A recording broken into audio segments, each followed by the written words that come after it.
பழம்பெரும் நடிகை சிஐடி சகுந்தலா நெஞ்சுவலி காரணமாக உயிரிழந்தார்.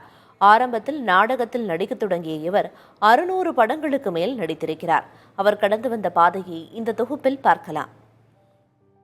சேலம் மாவட்டம் அரிசிபாளையம் பகுதியை பூர்வீகமாக கொண்ட சிஐடி சகுந்தலா மேடை நாடகங்களில்தான் அறிமுகமானார்.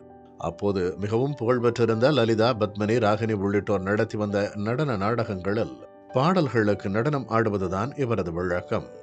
துள்ளலான இவரது நடனத்துடன் கூடிய முக பாவனைகள் அப்போது பெரும் வரவேற்பை பெற்றதால் நாடகங்களில் சிறு சிறு வேடங்களும் கிடைத்தன.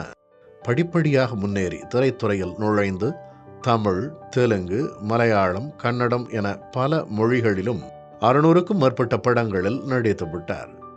மாடர்ன் தியேட்டர்ஸ் தயாரிப்பில் 1970ஆம் ஆண்டு வெளியான சிஐடி சங்கர் எனும் படத்தில் ஜெய்சங்கருடன் இணைந்து நடித்ததன் மூலம் சிஐடி என்கிற அடைமொழியை பெற்றார். சிவாஜி கணேசனுடன் பாரத விலாஸ், வசந்த மாளிகை உள்ளிட்ட பல திரைப்படங்களில் நடித்துள்ளார். எம்ஜிஆருடனும் இவர் இணைந்து நடித்திருக்கின்றார். நடிகர் சங்கத்தில் செயற்குழு உறுப்பினராகவும் பதவி வகித்திருக்கிறார். வில்லனாக அறிமுகமாகி நாயகனாக உயரும் நடிகர்களைப் போல ஒரு நடன கலைஞராக அறிமுகமாகி குணச்சித்திர வேடங்களில் நடித்து வெள்ளியாக உயர்ந்தவர் சிஐடி சகுந்தலா.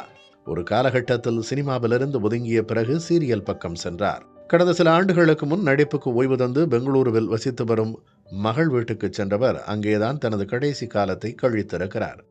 உடல்நிலை மோசமடைந்ததால் மருத்துவமனைக்கு கொண்டு செல்லப்பட்ட நிலையில் அங்கேயே காலமாகிவிட்டார். அவருக்கு வயது 84.